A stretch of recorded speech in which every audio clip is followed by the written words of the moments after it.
Bonjour de la part des familles, de la famille Bejarano. On a un invité. Adam. C'est Adam. On dit tous bonjour. Bonjour. Hello. On vous embrasse tous à Cévennes. Hâte de vous revoir. Et hâte de profiter de l'amour fraternel. Bisous à chacun. Bisous. Ouais. Bisous. Salut tout le monde, je suis contente de vous envoyer cette petite vidéo parce que j'aimerais partager avec vous en fait voilà, ce que j'ai vécu avec le groupe de croissance avec lequel je suis.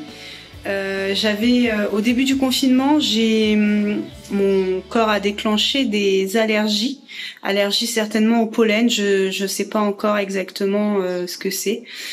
Et en fait, j'ai eu le réflexe tout de suite d'en parler au groupe de croissance, qui tout de suite s'est mis en action avec moi à ce sujet-là, et on a prié pour ça. On a prié ensemble lors de notre réunion, et tout de suite j'ai senti qu'il y avait quelque chose. J'ai pas été soulagée. En fait, j'avais des brûlures un peu au niveau de là, comme ça, quand je respirais. Et c'était vraiment invivable toute la journée. Je pouvais pas ouvrir ma fenêtre. Enfin, c'était très compliqué. Et j'ai tout de suite senti à travers la prière que Dieu était là et qu'il intervenait, que c'était pas mes allergies en fait, et que c'était bah voilà, un truc passager, et que il m'a retiré ça. J'ai plus rien. Donc effectivement, j'ai des médicaments, mais là j'en ai pas l'utilité. Je ressens plus cette gêne ici quand je respire, quand je mange, tout quoi. Et du coup, voilà, c'était pour vous partager un petit peu ce qu'on a vécu ensemble dans notre groupe de croissance. Voilà, je vous fais plein de gros bisous, et j'espère que ça pourra vous apporter. Continuez de prier ensemble, et ça a un impact. Bisous. Bonjour famille à Cévennes, on est vraiment heureux de se retrouver ensemble en famille. Et puis si vous n'êtes pas habitué de la Cévennes, bienvenue aussi dans ce temps. On vous souhaite vraiment la bienvenue. Puis on est heureux de pouvoir connecter ensemble ce matin au cœur du Père. On espère vraiment que vous avez passé une bonne semaine et puis que Dieu vous a donné vraiment des révélations qui viennent de son cœur. Et avant de démarrer, je voudrais lire avec vous ce psaume 135 qui est vraiment incroyable et qui nous encourage à louer Dieu. Il dit ceci: louez l'Éternel, oui, louez l'Éternel, louez-le vous les serviteurs de l'Éternel, et vous qui vous tenez dans le temple de l'Éternel, dans les parvis de la demeure de notre Dieu. Oui, louez l'Éternel, car l'Éternel est bon, et célébrez-le en musique, car il est digne d'être aimé. L'Éternel s'est choisi Jacob, Israël comme son bien précieux. Je sais pour ma part que l'Éternel est grand et que notre Seigneur surpasse tous les dieux. L'Éternel fait tout ce qu'il veut au ciel et sur la terre, dans les mers et dans les abîmes. Et ce matin, c'est le Dieu que nous voulons louer. C'est pas un Dieu qui est mort, c'est pas un Dieu qui est un Dieu du passé, c'est un Dieu qui est actuel. C'est un Dieu d'aujourd'hui. C'est un Dieu qui règne et qui est souverain sur la terre et l'univers entier. Et ce matin, c'est le Dieu que nous voulons louer.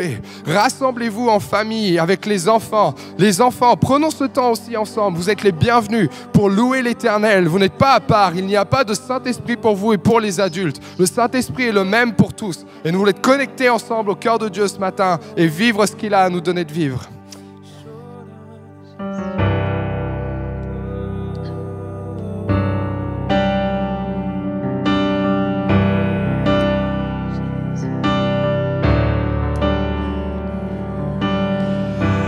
Seul nom capable de vaincre nos peurs, le seul nom capable de guérir les aveugles et les sourds.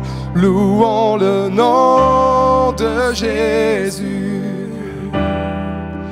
Louons le nom de Jésus. Déclarons le seul nom fait trembler l'ennemi, le seul nom, avec puissance, il est roi de l'univers. Louons le nom de Jésus. louons le nom de Jésus. Ne restons pas spectateurs ce matin, mais déclarons ensemble le seul nom capable de vaincre nos peurs, le seul nom capable de guérir les aveugles et les sourds. Louons le nom de Jésus. Louons le nom de Jésus, le seul nom qui fait trembler l'ennemi, le seul nom avec puissance, il est roi de l'univers.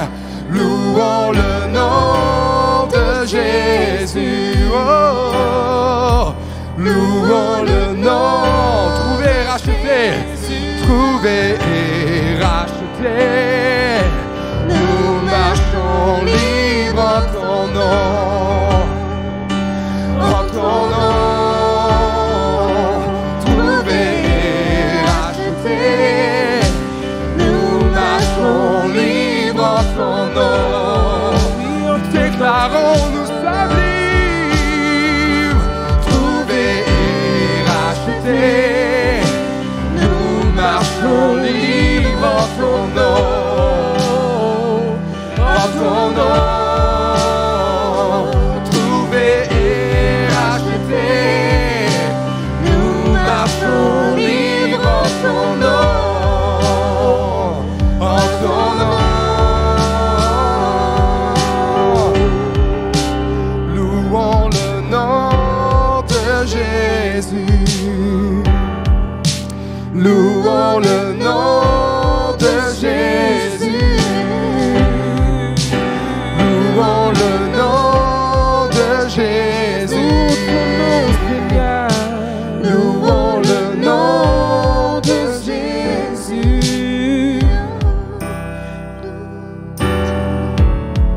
Louons ton nom, Seigneur. Nous élevons ton nom, mon Dieu. Toi seul est digne de nos louanges. Toi seul est digne de cette adoration ce matin. Nous t'apportons nos cœurs. Nous t'apportons nos cœurs, Seigneur.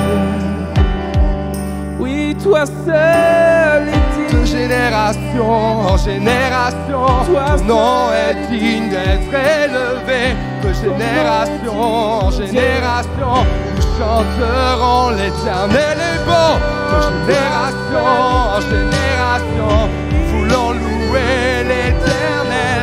De génération en génération, nous déclarons, oui tu es bon. Tu es bon. Oh Éternel.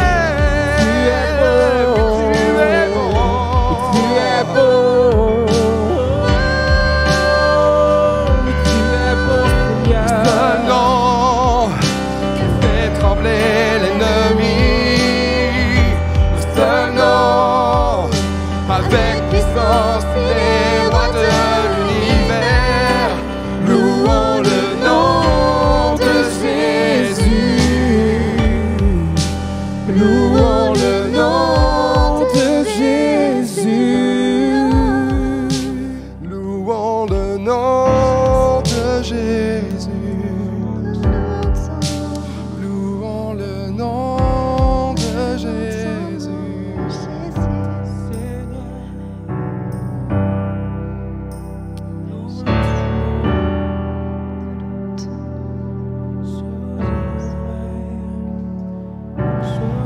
Aucun lieu où je ne veux Alléluia.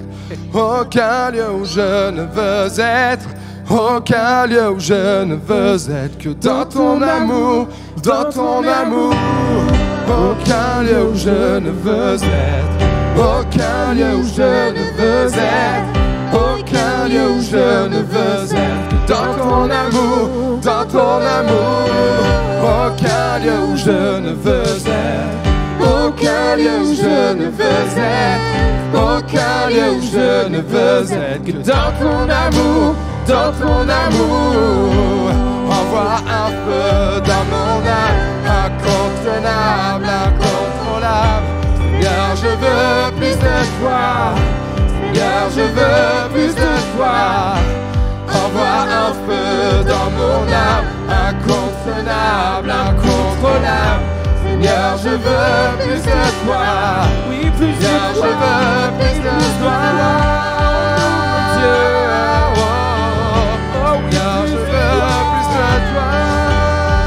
Élevé pour voir ce matin. Élevé pour voir. Aucun lieu où je ne veux être. Aucun lieu où je ne veux être. Aucun lieu où je ne veux être que dans ton amour, mon Dieu, dans ton amour. Déclarons ensemble. Aucun lieu où je ne veux être. Aucun lieu où je ne veux être.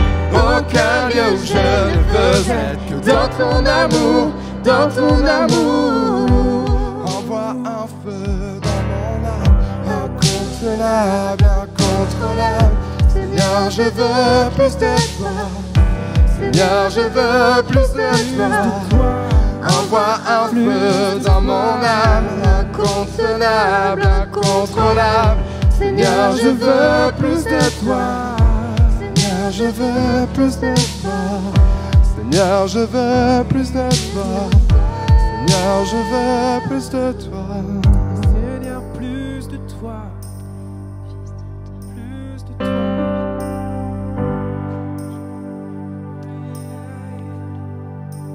Plus de toi. Et ce matin, nous voulons déclarer le roi ressuscité. Celui qui a triomphé d'âge en âge, de génération en génération. Tu es sans égal, oh Dieu. Tu es sans égal, oh Dieu.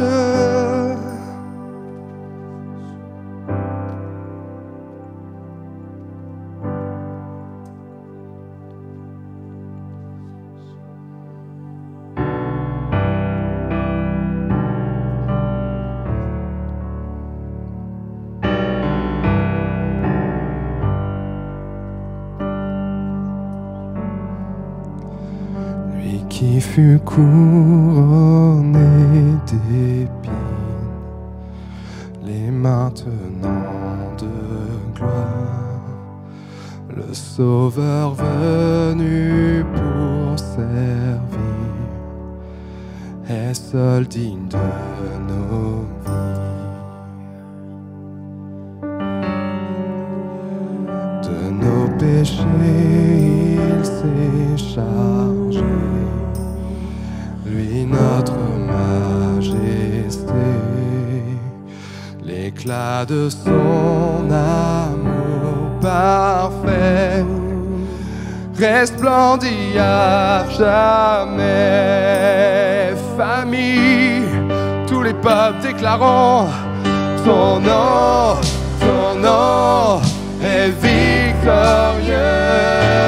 Louange à toi, Christ notre Dieu. Ton nom est victorieux.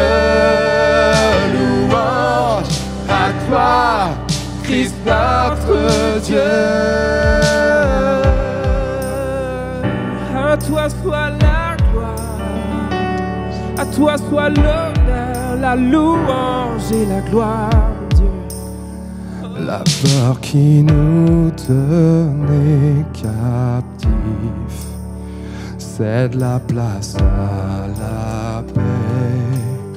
Son dernier souffle sur la croix se révèle vie en moi.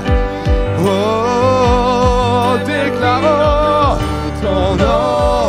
ton nom est victorieux. Louange à toi, Christ notre Dieu. Ton nom est victorieux. Louange à toi, Christ notre Dieu. Ton nom est victorieux. Louange à toi, Christ notre Dieu. Ton nom est victorieux.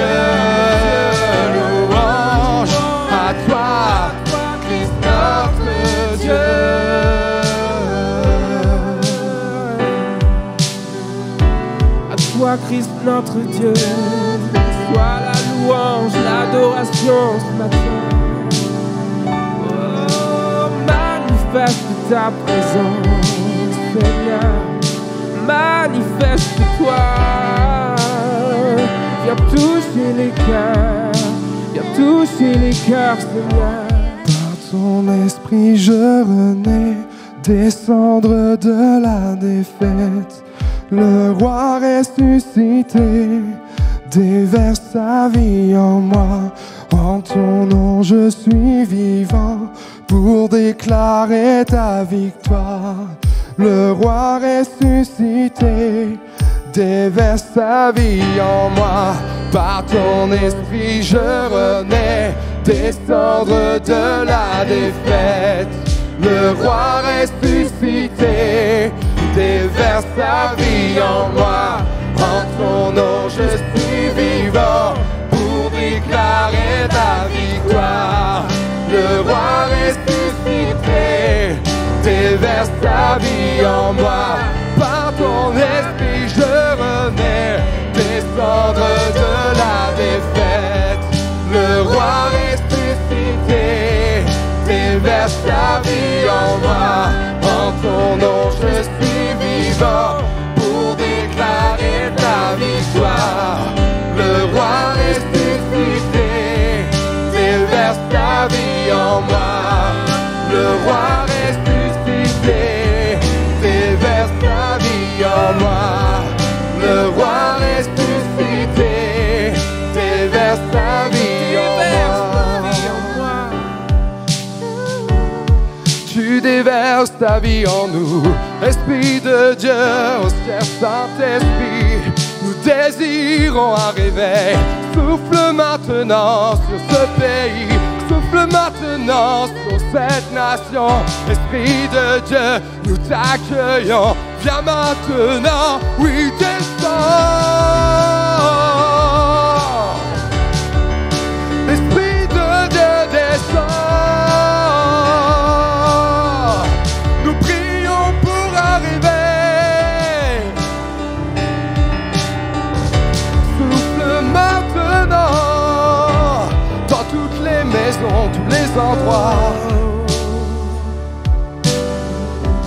Par ton esprit je renais, descendre de la défaite. Le roi ressuscité déverse sa vie en moi. En ton nom je suis vivant pour déclarer la victoire. Alléluia. Le roi ressuscité déverse sa vie en moi. Le roi ressuscité déverse sa vie en moi. Le roi ressuscité déverse sa vie en moi. Le roi ressuscité déverse sa vie en moi. Déverse ta vie en moi.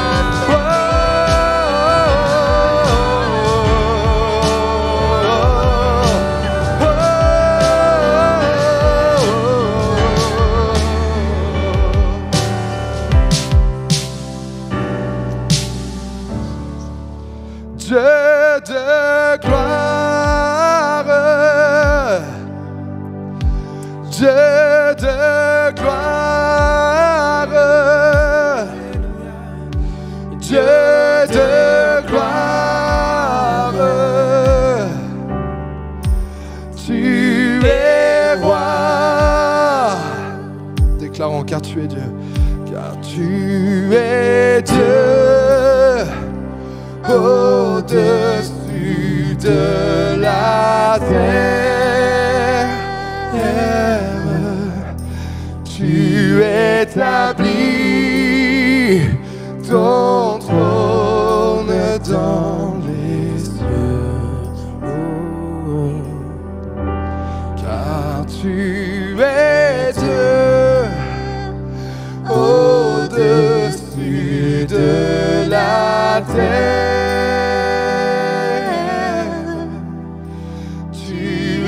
Le roi, tu es le seul Dieu.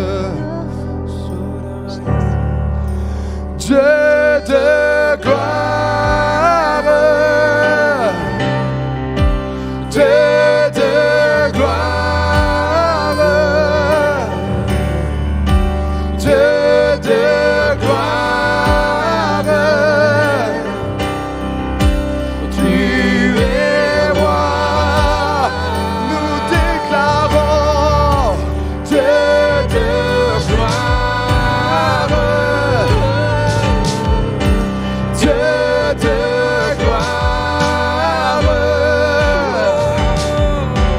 Dieu de gloire, tu es roi, Dieu de gloire, tu es roi. Oui, Dieu de gloire, proclamons tu es roi, au-dessus de toutes choses, Dieu de gloire, proclame ce matin, élève ta voix, tu es roi, Dieu de gloire, Dieu de gloire.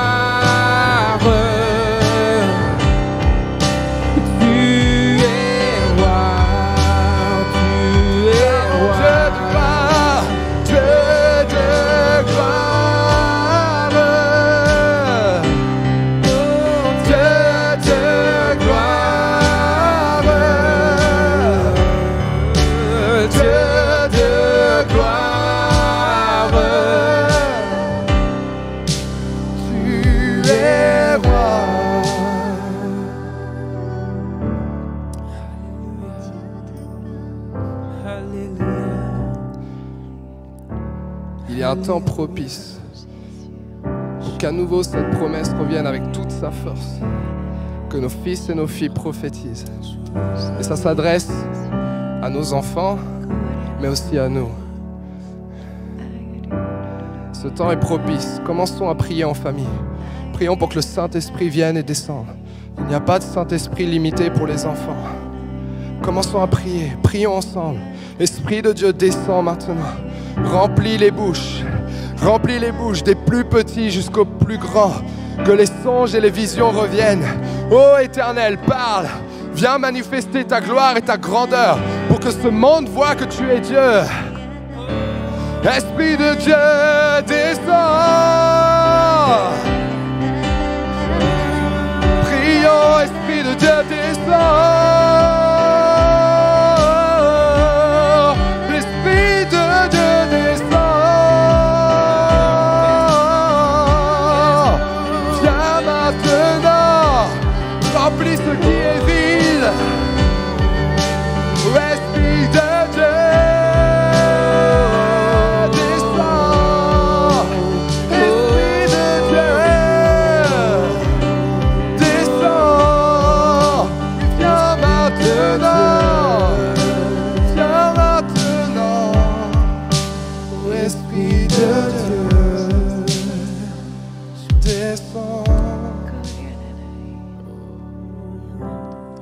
Oh, nous voulons ouvrir nos cœurs à ce que tu as à nous dire ce matin. Esprit de Dieu, Esprit de Dieu. Alors que tu es déjà en train de nous parler, continue à nous parler, Père éternel, après tout ce qui vient, toutes les interventions, chaque chose, viens nous parler. Nous voulons disposer nos cœurs parce qu'il suffit de perdre du temps. Nous voulons être connectés à ton cœur. Et Père, dire, parle-nous. Parle-nous, révèle-nous ton cœur. Parce que l'enjeu, il nous dépasse. Parce que l'enjeu, c'est le salut de ce monde. Puis nous voulons plus nous satisfaire de voir la souffrance qu'il y a dans ce monde, de voir ce qui se passe. Mais nous voulons annoncer la bonne nouvelle, qui est Jésus. Et ce matin, nous disposons nos cœurs. Disposons nos cœurs à recevoir tes pensées et ton cœur, Père.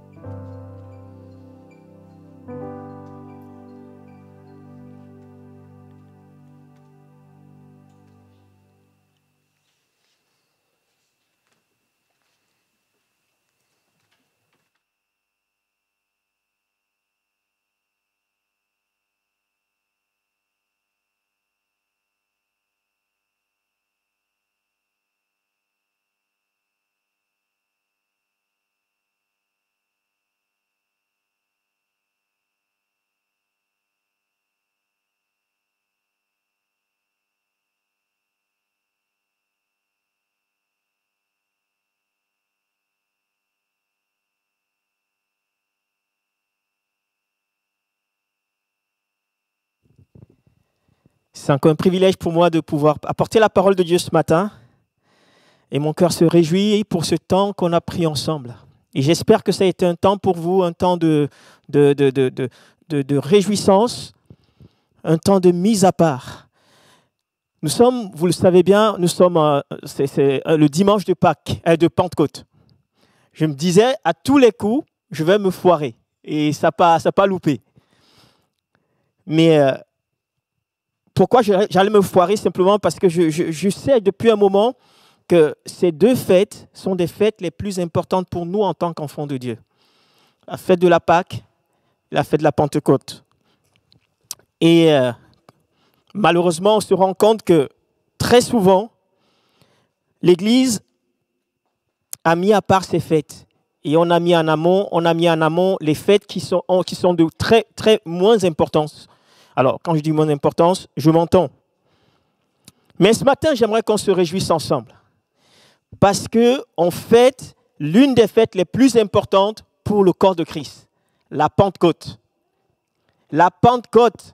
Et j'espère que là où tu es, derrière ta télé, derrière ton téléphone, derrière ton ordinateur, tu as conscience qu'aujourd'hui, alors, est-ce que c'est exactement aujourd'hui? Je ne pense pas, mais en tout cas, aujourd'hui, on fête la naissance de l'Église. Parce que la Pentecôte vient comme lancer, donner un coup de boost pour la naissance de l'Église. Et si tu es là ce matin, c'est parce qu'un jour, on a connu, l'Église a connu, les apôtres, les disciples ont connu ce temps où le Saint-Esprit est venu et il a libéré, j'ai envie de dire, tout ce qui était comme enfermé. Le Saint-Esprit est venu libérer les choses. Et on le verra, la parole de Dieu a été prêchée avec puissance, autorité. Et plusieurs ont donné leur vie à Jésus. Et la Pentecôte, de la Pentecôte est né un mouvement, tout un courant, tout un mouvement qu'on a appelé le mouvement pentecôtiste. Les born again, le mouvement des alléluia pour certains, le mouvement des hommes qui parlent en langue. Il y a tout ça, mettez ce que vous voulez derrière. Mais il y a eu un mouvement qui est né. Et ce mouvement est né des réveils. Il y a plusieurs réveils qui ont succédé, mais ce matin, je m'arrête sur 3 réveils. On a connu au 19e et au 20e siècle plusieurs réveils. Mais il y a 3 particuliers qui m'ont marqué, je crois qu'ils ont marqué l'histoire de l'Église. Il y a eu le réveil en 1901 au Kansas, aux États-Unis, avec Charles Parham Fox. Ensuite, vers 1904-1905, au Pays de Galles, il y a eu un réveil qui a marqué toute l'Europe. C'est le réveil avec ce leader charismatique, Evans Roberts. Et quelques années plus tard, avec William Seymour, aux États-Unis, dans la rue Azusa, il y a eu un réveil qui a bouleversé l'histoire de l'Église contemporaine. Oui, tous ces réveils ont eu quelque chose de commun. C'est qu'à un moment donné, les enfants de Dieu se sont mobilisés. Les enfants de Dieu se sont rassemblés. Ils ont cherché la face de Dieu. Et il me semble que nous vivons des temps comme cela. L'Église de Jésus-Christ, c'est vrai qu'on a souvent crié après le réveil. On a sollicité, on a demandé, on veut vivre le réveil de Dieu. Mais ce qui a été l'un des éléments moteurs du temps de ces hommes de Dieu, de Parham, de Robert, de Seymour, c'était des hommes qui avaient compris qu'il fallait prendre le temps dans l'unité, prendre le temps dans la prière, prendre le temps dans la mise à part. On ne peut pas vivre les réveils si on ne prend pas ce temps. Et ce matin, j'aimerais nous amener dans un texte de la parole qu'on connaît tous. Ce que ces hommes ont vécu, Ça avait déjà été prophétisé des siècles et des siècles en amont. Je vous invite, là où vous êtes, à prendre votre Bible. Si vous en avez une, prenez le temps d'aller la chercher. C'est bien qu'on prenne le temps de lire la parole de Dieu. Dans le livre de Joël, chapitre 3, verset 1 au verset 2, la Bible dit ceci, dans la version Le Semeur. « Après cela, moi, je répandrai mon esprit sur tout le monde. Vos fils, vos filles prophétiseront, vos vieillards par des songes, vos jeunes gens par des visions, recevront des révélations. Et même sur les serviteurs, sur les servantes. Moi, je répandrai mon esprit en ces jours-là. » Ça, c'est la parole de Dieu qui avait été annoncée des siècles en amont au prophète Joël. Le prophète Joël rappelle ce que nous fêtons aujourd'hui. Et j'espère que ce n'est pas simplement une fête, ce n'est pas simplement un jour qui est marqué dans un calendrier pour nous. La fête de la Pentecôte. Il faudrait que ça soit une réalité au quotidien. Mais il y a quelque chose qui est marquant, remarquez bien dans ce texte. Avant que le Seigneur d'Éternel dise « Je répandrai mon esprit », il commence par « après cela ». Après cela. Quand on entend après cela, on peut s'imaginer qu'il y a eu un avant. Il y a eu quelque chose qui a précédé. C'est pour cela que Dieu peut dire « Après ce qui a précédé, voici ce que je vais faire ». C'est après cela. Et lorsqu'on remonte un petit peu à Joël chapitre 2, on commence à voir les éléments pourquoi Dieu dit « après cela ». Dieu vient comme pour poser les jalons, avant de vivre la réalité de la Pentecôte, avant de vivre la plénitude de cette visitation de Dieu, il faut un avant. Et c'est de cet avant que j'aimerais nous parler ce matin. Et le premier avant se retrouve dans le livre de Joël chapitre 2. La Bible dit ceci au verset 1er. « Sonnez de la trompette dans Sion. Faites-la retentir sur ma montagne sainte, que tous les habitants du pays tremblent, car le jour de l'Éternel vient, il est proche. » Faites retentir la trompette sur la montagne de Sion. Le jour de l'Éternel vient, il est proche. Mon ami, le premier élément que je veux nous amener à réfléchir ce matin, c'est cet appel de Dieu. Un appel de Dieu à la repentance. Oui, le peuple a tremblé. Oui, le peuple il y avait une clameur qui s'est faite, qui est montée dans le ciel. Et il me semble qu'on ne peut pas vivre le réveil de Dieu. On ne peut pas vivre la Pentecôte de Dieu sans la repentance. Mon ami, je vais t'encourager ce matin. Je ne connais pas ta vie. Je ne connais pas dans quoi tu trempes. Je ne connais pas ce que tu vis aujourd'hui. Mais je veux te dire une chose. Pour qu'il y ait un après, il faut qu'il y ait un avant. Et cet avant ce matin, c'est un appel de Dieu à la repentance. Oui, l'Église, il y a cette sonnette, il y a ce cri de Dieu. Il appelle son Église à la repentance. Le fait de changer de direction, le fait de changer de mentalité, le fait de revenir sur les voies de l'Éternel.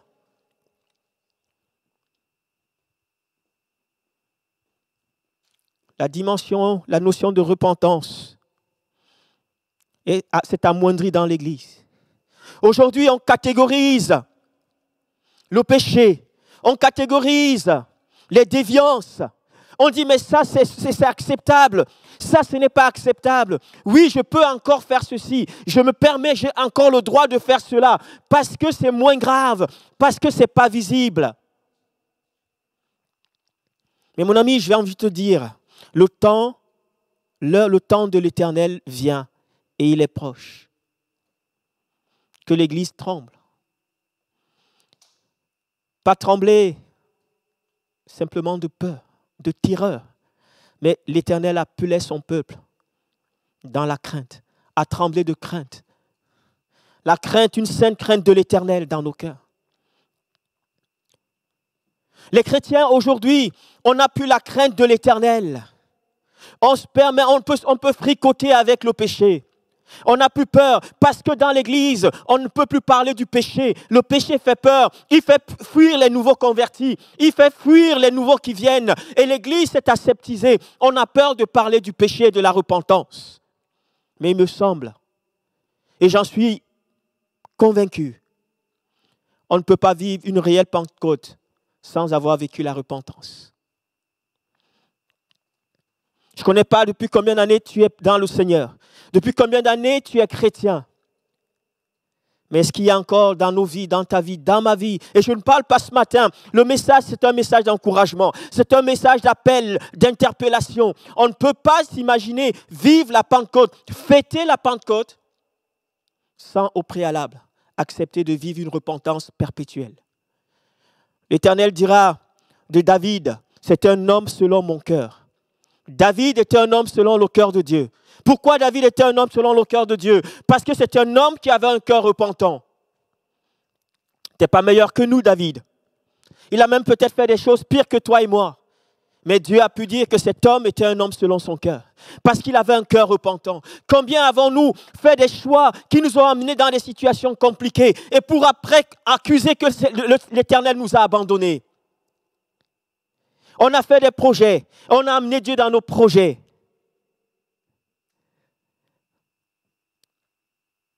Peuple de Dieu, nous devons nous repentir. Nous devons nous repentir de cela. Ce message a été compliqué pour moi à préparer parce qu'il m'a parlé et je me suis posé des questions. J'ai été repris personnellement. Donc je ne peux pas me permettre de te lancer la pierre. Je ne peux pas me permettre de te juger. Toi qui es derrière ta caméra, toi qui es derrière ton téléphone ou ta télévision. Mais il est temps, l'heure de l'Éternel est venue. Et le temps est là maintenant. Et ce temps, il y a un appel de Dieu à la repentance.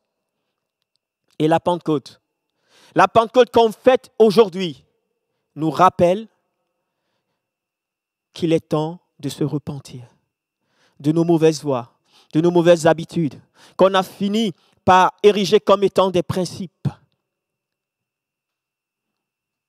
Oh, on ne peut plus parler du péché parce que les hommes disent on nous a culpabilisés, on nous culpabilise. Non, mon frère, si tu dois être culpabilisé pour que ton âme soit sauvée, Seigneur, je prie que tu sois réellement culpabilisé pour que ton âme soit sauvée.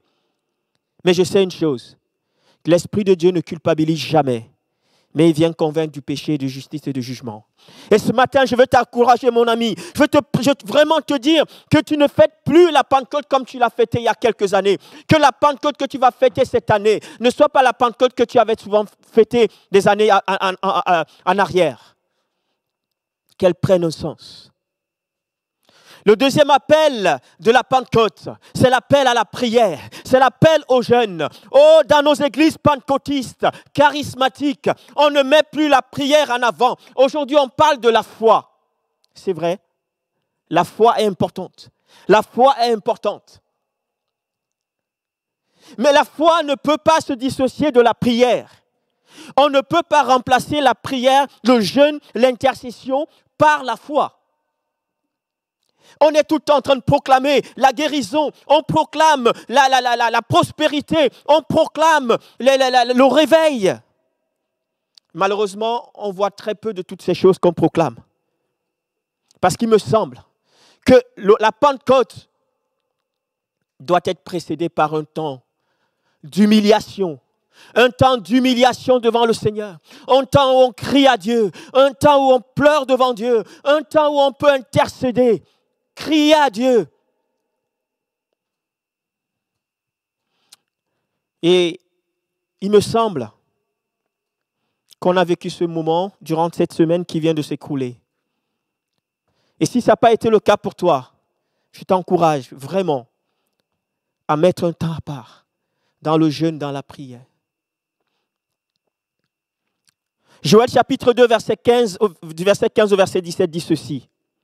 Sonnez de la trompette dans Sion, proclamez un jeûne, une assemblée solennelle, rassemblez le peuple, formez une sainte réunion, rassemblez les vieillards, rassemblez les enfants, même les nourrissons. Waouh! Même les nourrissons. J'ai envie de te dire, Si tu as souvent pensé que tes enfants n'étaient pas capables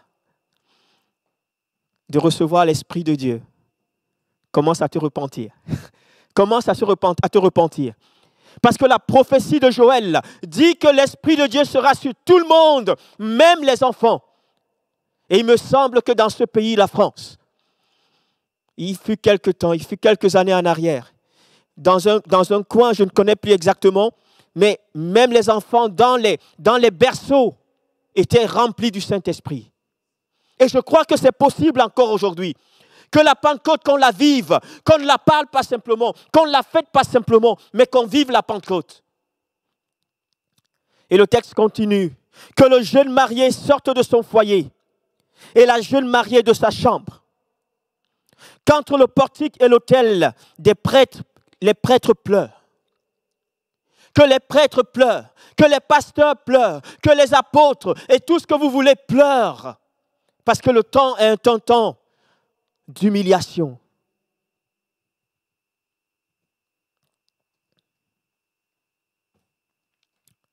Qu'ils disent, Éternel, épargne ton peuple, n'expose pas ton héritage à l'insulte, aux moqueries des nations. Pourquoi dirait-on parmi les peuples, où est leur Dieu?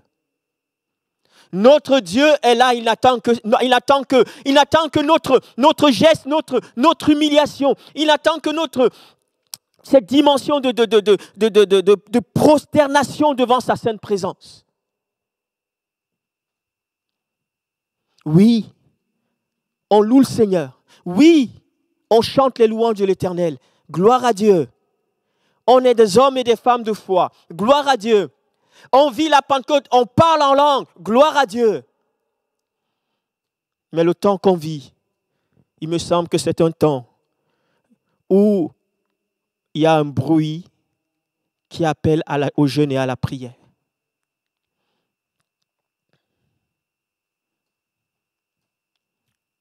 C'est vrai, la prière n'est pas une fin en soi. Le jeûne n'est pas une fin en soi. Mais c'est les moyens par excellence pour expérimenter la Pentecôte.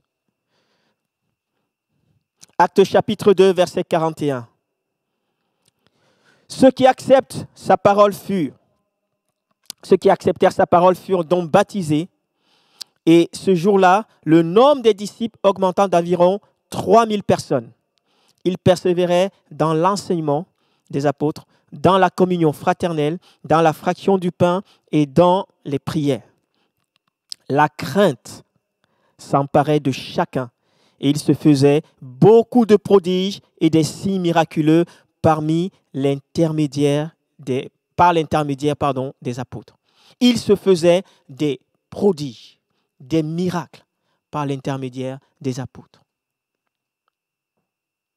Oui, mes amis. Est-ce que le temps que tu prends dans la prière, c'est parce qu'il y a une convocation de l'Église? Parce qu'il y a un programme qui est organisé par l'Église? C'est bien, parce qu'il y a des saintes convocations. Il faut y répondre. Mais il me semble que nous devons avoir une hygiène de vie, une discipline dans le jeûne et la prière. Combien de fois dans la semaine combien de jours tu as mis à part? Oui, c'est vrai qu'on est des charismatiques. Il faut que Dieu nous parle pour qu'on fasse les choses. Amen à cela. Amen à cela. Il faut que Dieu nous parle avant de faire. Qu'on ne fasse pas les choses parce qu'on nous a demandé de les faire simplement, mais qu'on les fasse parce qu'on est convaincu. Amen à cela. Mais combien de fois on a laissé Dieu nous parler? Combien de fois on a entendu Dieu qui nous disait maintenant, Thierry, tu te mets à part. Pendant une journée, pendant 2 jours, pendant 3 jours, tu dois prier pour telle situation. Tu dois te mettre à part parce que je veux simplement parler avec toi. Je veux avoir un cœur à cœur avec toi. Sans rien me demander, mais j'aimerais avoir un cœur à cœur. Que tu mettes un temps. Combien de fois dans la semaine? Combien de fois dans le mois? Est-ce qu'on attend toujours des rendez-vous collectifs? Mais je veux t'encourager. Je veux t'encourager ce matin. Que tu vives ta Pentecôte. Dieu veut que nous vivions notre Pentecôte. On n'a plus besoin d'une nouvelle révélation pour qu'on veille et qu'on prie. On n'a pas besoin d'un songe. On n'a pas besoin d'une parole prophétique. On n'a pas besoin du miracle pour qu'on se lève dans le jeûne et dans la prière. La parole de Dieu déclare Veillez et priez afin que vous ne tombiez dans la tentation. Veillez et priez afin de ne pas tomber dans la tentation. De quelle tentation s'agit-il? Et j'aime beaucoup la parole. Elle n'a pas précisé, elle n'a pas fermé la porte. Parce que les tentations sont multiples. Mais le seul secret pour cela, c'est de veiller et de prier. Il n'y a pas d'excuse. Un serviteur de Dieu disait, notre génération, la génération du 21e siècle, n'a plus d'excuse, n'aura aucune excuse. Parce qu'on a vécu ce qu'aucune autre génération n'a vécu. On a expérimenté un arrêt total de tout. On a expérimenté ce qu'aucune génération avant nous n'a expérimenté. On n'aura plus d'excuses. C'est ça la Pentecôte. Si on veut vivre cette Pentecôte, il faut qu'on vive quelque chose avant.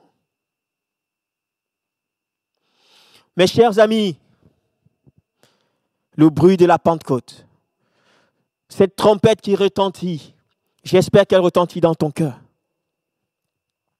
On ne peut pas dire qu'on est chrétien pentecôtiste charismatique et tous les hits qu'on veut et ne pas rentrer dans le mouvement de l'esprit.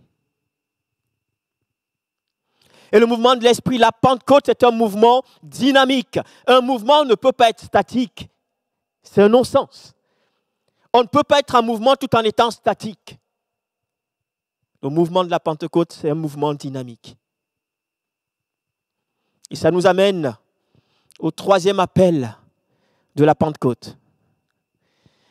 La Pentecôte m'appelle, la Pentecôte me rappelle, la Pentecôte te rappelle qu'il est temps de te lever. C'est l'appel de l'apostolat. Le troisième point, l'appel à l'apostolat de l'Église. Et alors que je dis cela, tu te dis, mais je ne suis pas un apôtre. Je ne suis pas un prophète, je n'ai pas reçu de ministère. Mon ami, le mot ministère, c'est simplement service. Tu as reçu, j'ai reçu. Et le premier ministère que nous avons tous reçu, sans exception, c'est le ministère de la réconciliation. Nous sommes appelés à aider les hommes, à conduire les hommes vers Jésus, afin qu'ils se réconcilient avec leur Père.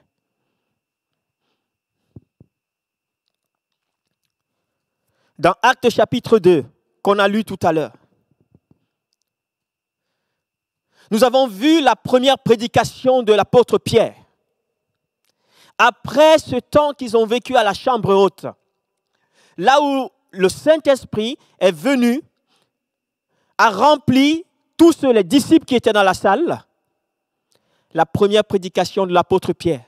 La Bible dit que l'Église, le nombre de disciples a grandi de plus de 3000 personnes. Là, c'est vrai que c'était une pêche au super filet. Là, on n'était pas à la pêche à la ligne. C'était la pêche au super filet. Mais qu'est-ce qui l'a permis? C'est l'action de l'Esprit de Dieu. Mon ami, aujourd'hui, l'Église, c'est vrai, j'ai souvent prêché là-dessus, combien il est nécessaire, combien il est important de vivre la communion fraternelle, de vivre la fraction du pain, comme on va le faire tout à l'heure. Je profite de cela pour t'encourager. Prépare un morceau de pain, prépare quelque chose, un jus de raisin ou un vin pour prendre la Sainte Seine après. On va la prendre ensemble. Ces choses sont importantes parce que ce sont des principes, c'est les recommandations que Dieu nous a laissées, le Seigneur Jésus nous a laissées. La communion fraternelle, la fraction du pain, les enseignements, la prière, ces choses sont importantes. Ça fait partie du pastorat dans l'Église. Ça fait partie de prendre soin des autres. Ça fait partie de toute cette panoplie qui nous permet de grandir ensemble. Mais je veux te dire une vérité ce matin. Ces choses ne sont possibles que si en amont, il y a eu une forte dimension d'apostolat.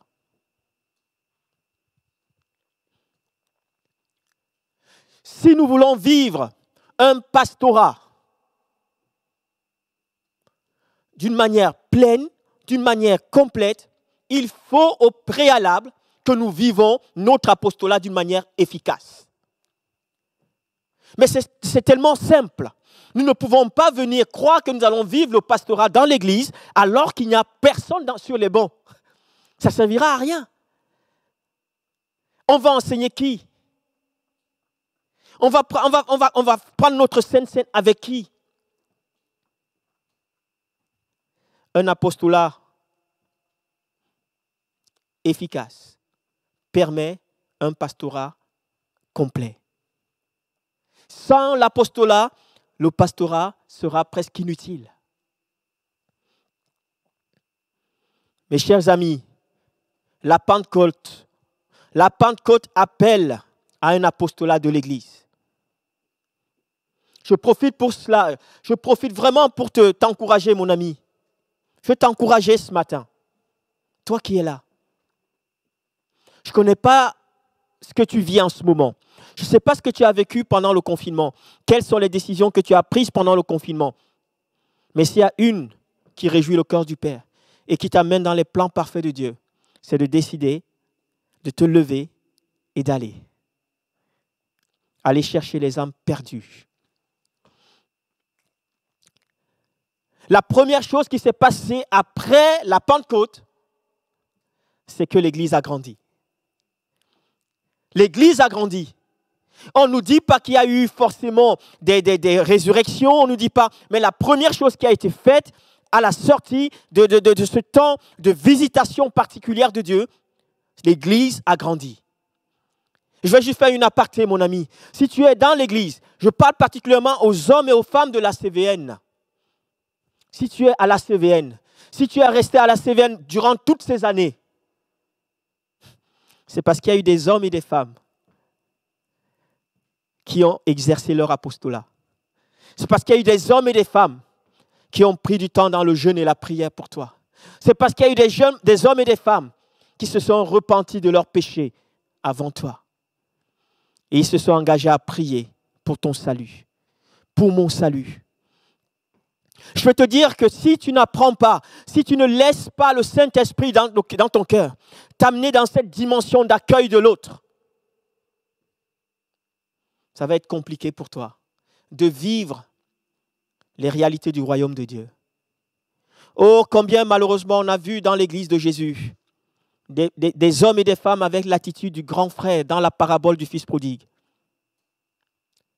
Alors que le fils prodigue revenait avec un cœur repentant. Père, j'ai péché contre toi. Pardonne-moi. Le Père a accueilli le Fils. Le Père a mis un anneau sur le doigt du Fils. Le Père a revêtu le Fils d'un manteau. Le Père a tué le veau gras pour le Fils qui était perdu.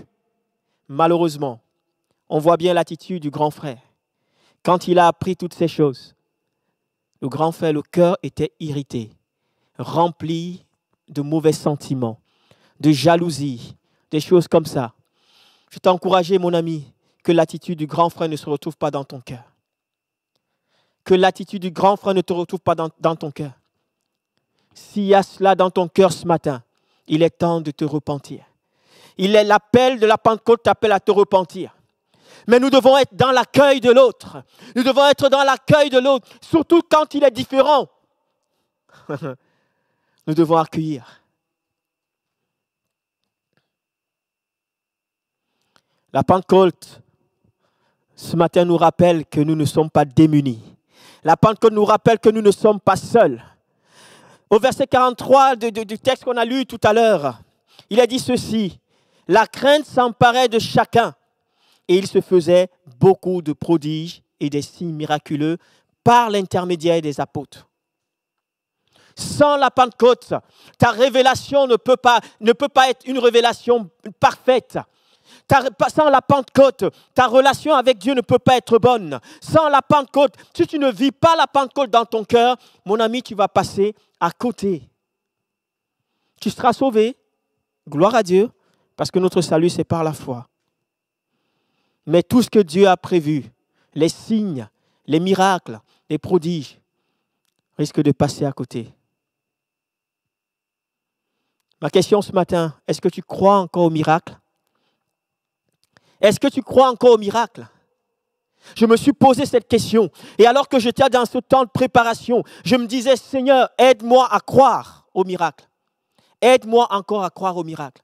J'ai prêché personnellement ici sur cette estrade et ailleurs d'ailleurs. Je disais, et plusieurs ont prêché en disant, le plus important de la Pentecôte, le plus important de la Pentecôte, ce n'était pas le parler en langue, ce n'était pas les signes, ce n'était pas les miracles, c'était la conversion des hommes et des femmes. Je disais cela, le plus important de la Pentecôte, ce n'est pas simplement de voir les choses se faire, mais c'est premièrement et avant tout d'être dans cette dimension où les cœurs sont transformés.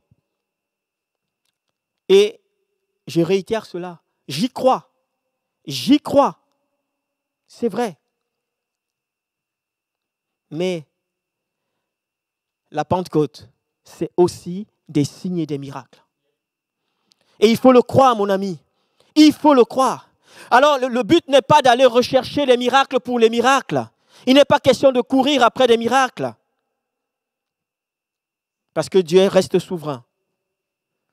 Mais nous devons croire. Je vais vous donner ce petit témoignage. Je vous le donne simplement pour vous dire combien on est parfois comme, on devient comme, on se condamne par nos paroles et tranquillement, on devient tiède et on finit par être froid alors qu'on se réclame d'une église charismatique et pentecôtiste. Mes amis, ce n'est pas une injure. Être pentecôtiste, ce n'est pas une injure. Si c'était une injure, le pentecôtisme aurait disparu sur la surface de la terre. Parce qu'on lui a fait la guerre depuis le premier jour. Les hommes ont voulu arrêter le pentecôtisme jusqu'aujourd'hui. On se moque. On trouve qu'ils sont illuminés. On trouve que le pentecôtisme, c'est n'importe quoi aujourd'hui. Mais parce que c'est un mouvement voulu par Dieu, il demeure et il va continuer à se manifester. Alors qu'on était dans notre groupe de croissance la semaine dernière, et des frères, on était là, et il y a une de nos sœurs, je permets de citer son nom, je pense que ça ne la gênerait pas, c'est Florence. Elle arrive, elle se connecte, elle nous voit, et alors qu'elle veut parler, sa voix ne sort pas. C'est impressionnant comment c'est tellement frustrant. Et Florence était de l'autre côté, chez elle, elle nous regardait, mais quand elle parlait, on ne pouvait pas entendre. Et à un moment donné, je ressens dans mon cœur qu'il faut l'encourager, parce qu'elle était toute triste. Je lui envoie un message privé par Zoom. Je lui dis, prends ton casque, mets ton casque, peut-être que ça va déclencher le micro. Et puisqu'elle était en privé, il n'y avait que elle et moi qui conversions à ce moment. Et il est allé chercher son casque, elle a mis le casque, jusque-là, rien ne se passait. À un moment, j'ai vu elle enlever le casque et elle a mis sa main sous sa joue. Et mon cœur s'est attristé, je me suis dit, mais ce n'est pas possible, Seigneur, comment elle peut être avec nous sans être avec nous? Croyez-moi si vous voulez. Je vous assure, le Saint-Esprit me dit, Thierry, appelle-la. Je me dis, mais j'appelle, je peux pas, ça ne sert à rien de l'appeler, en plus ça fait désordre, on est en plein Zoom, je ne vais pas l'appeler. Alors, quelques secondes après, le Saint-Esprit dit, Thierry, appelle Florence. Et distraitement, les amis qui ont été avec Zoom, sur Zoom, ils peuvent vous témoigner cela. Je prends mon téléphone, je compose le numéro de Florence, j'appelle Florence pour rien, parce que je ne savais pas ce que ça allait donner. Je ne sais pas pourquoi le Saint-Esprit me demandait d'appeler Florence. J'appelle Florence, et comme j'étais en mode distrait, vous voyez, les autres n'ont rien capté. Moi, j'ai vu Florence se lever parce que son téléphone sonnait. Et alors qu'elle allait, et avec un visage fermé en plus, parce que déjà elle était frustrée de ne pas pouvoir parler, mais en plus de ça, son téléphone sonne au moment où elle a au moins l'image. J'ai vu son visage froncé, elle allait comme pour raccrocher, ou je ne sais pas ce qu'elle voulait faire, j'ai vu son doigt, et là tout d'un coup, nous avons tous entendu, ça marche. Et là, je me suis fondu en larmes, j'ai dit, Seigneur, tu es tellement bon. Tu es tellement présent, même dans les moindres détails. Mais combien nous sommes distraits, combien on ne croit même plus. Et là, je me lance la pierre à moi-même. Combien on ne croit plus à la dimension de la révélation de Dieu. On ne croit plus au charisme. On parle des charismes, mais on ne les vit plus. Parce qu'à un moment donné, parce qu'on a eu un échec, parce qu'on s'est moqué de nous, on a tout arrêté. Mais vous savez, on s'est moqué aussi des disciples. Lorsque le Saint-Esprit est descendu sur eux, lisez Actes chapitre 2, versets 12 à 16. Tous remplis d'étonnement et ne sachant que penser, ils se disaient les uns aux autres. Qu'est-ce que cela veut dire? Mais d'autres se moquaient en disant, ils sont pleins de vin doux. Alors Pierre se leva, entouré des 11, et d'une voix forte, il dit à la foule, écoutez-moi bien, vous qui habitez la Judée et vous tous qui séjournez à Jérusalem, comprenez ce qui se passe. Comprenez ce qui se passe. Certains d'entre vous insinuent que ces hommes seraient ivres. Pas du tout. Il est à peine 9 heures du matin. Mais maintenant se réalise ce qu'avait annoncé le prophète Joël. Maintenant est en train de se réaliser ce qu'avait annoncé le prophète Joël. Est-ce que les hommes vous qualifient d'ivres? Est-ce que les hommes vous qualifient de fous? Mais si vous avez vécu votre Pentecôte, comme Pierre l'avait vécu, avec assurance, vous pouvez leur dire, on n'est pas fou, on n'est pas ivre. Mais c'est simplement la parole de Dieu qui se manifeste. C'est la parole de Dieu qui s'accomplit. Parce qu'il avait dit, il avait prophétisé, par le biais du prophète Joël, que les jeunes hommes et les jeunes femmes auront des visions, des songes, lorsque l'Esprit de Dieu reposerait sur eux. Oui, il est fort possible que la manifestation de l'Esprit de Dieu, si tu manifestes la Pentecôte, si tu vis la réelle Pentecôte, il est fort possible que tu déranges ceux qui ont du mal avec la Pentecôte. Mais le temps n'est plus au temps du consensus. On n'est plus au temps où on doit être gentil, on doit faire pour avoir l'approbation des hommes. Il me semble aujourd'hui que le temps est venu pour ne plus rechercher l'approbation des hommes. Si tu as réellement vécu la Pentecôte, elle te donnera l'assurance. Et tu n'auras pas peur de ce que les hommes vont penser de toi. Tu n'auras pas peur de ce que les hommes vont dire de toi. Parce que tu vas vivre les réalités du royaume de Dieu. Oh, le royaume des cieux appartient aux violents. Je vais conclure avec un dernier point. Nous avons vu que la Pentecôte nous appelle à la repentance. La Pentecôte nous appelle au jeûne et à la prière. La Pentecôte nous appelle à l'apostolicité de l'Église. Et la Pentecôte nous appelle aussi à la réjouissance. Oui, réjouis-toi, mon ami. Si tu es pentecôtiste, si tu es charismatique, réjouis-toi, ce n'est pas une honte, bien au contraire. Dans nos églises, on a tout aseptisé aujourd'hui. On ne peut plus parler en langue parce qu'on n'a pas le temps. On ne peut plus prendre le temps pour prier pour les malades parce qu'on n'a pas le temps. Il faut qu'on aille très vite, on rentre à la maison. On a tellement de choses. Demain, il y a le travail. On a travaillé toute la semaine, on est fatigué. Il faut rentrer, il faut faire vite. On n'a plus le temps, il faut bâcler les choses. Mais je vais te dire une chose, réjouis-toi d'être pentecôtiste. Et vis-le dans ton entourage. Vis-le dans ta maison. Alors que tes enfants sont malades, tu penses d'abord à quoi? Au médecin? Alléluia. Saint-Esprit de Dieu. À qui penses-tu d'abord? Aux urgences? Alors mon propos n'est pas ici de dire ne pas aller à l'hôpital, ne pas aller aux urgences, ne pas prendre ses médicaments. Ce n'est pas ça mon propos. Mais est-ce que tu crois encore que Dieu guérit? Est-ce que tu crois que Dieu délivre? Est-ce que tu crois que Dieu est capable de changer ta situation? Ou alors tes yeux se tournent premièrement vers les choses visibles. Et dans Joël chapitre 2, verset 23, Dieu va dire, par le biais de Joël, il va dire ceci. Et vous, gens de Sion, soyez dans l'allégresse, réjouissez-vous à cause de l'Éternel votre Dieu. Lui qui est votre Dieu, il vous envoie la pluie selon ce qui est juste. Alléluia. Il répand sur vous les averses, les pluies d'automne et les pluies du printemps. tout comme auparavant. Alors les airs se rempliront de grains et les cuves regorgeront de vin nouveau et d'huile. Alléluia. Le vin nouveau et l'huile, vous voyez ce que ça signifie. Le vin, cette dimension de joie, cette dimension d'allégresse, et d'huile, la dimension de l'Esprit de Dieu. C'est de cela que seront remplis vos airs, vos espaces, votre environnement. Combien aujourd'hui veulent vivre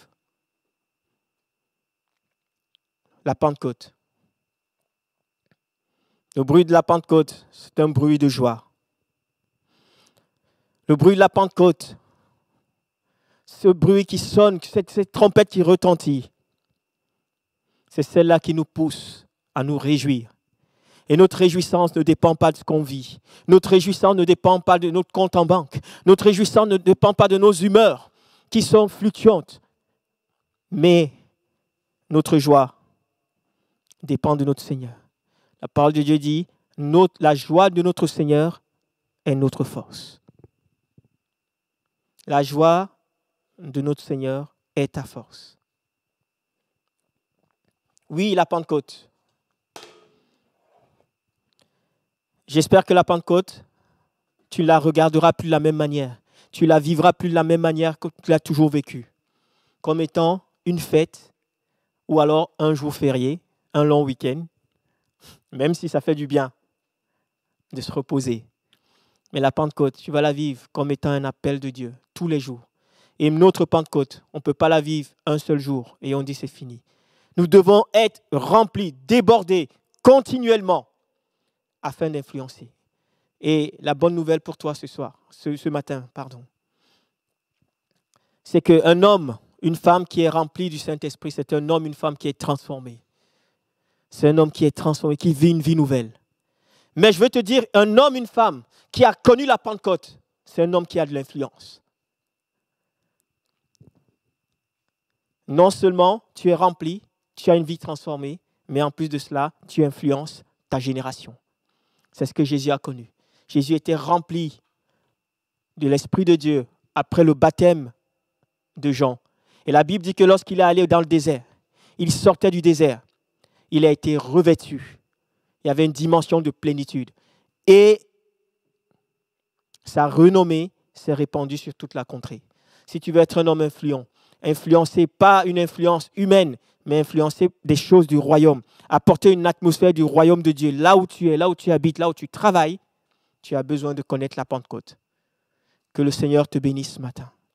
Que le Seigneur te bénisse. Je vais prier maintenant et on se retrouve tout à l'heure autour de la table du Seigneur. On va communier ensemble via Zoom.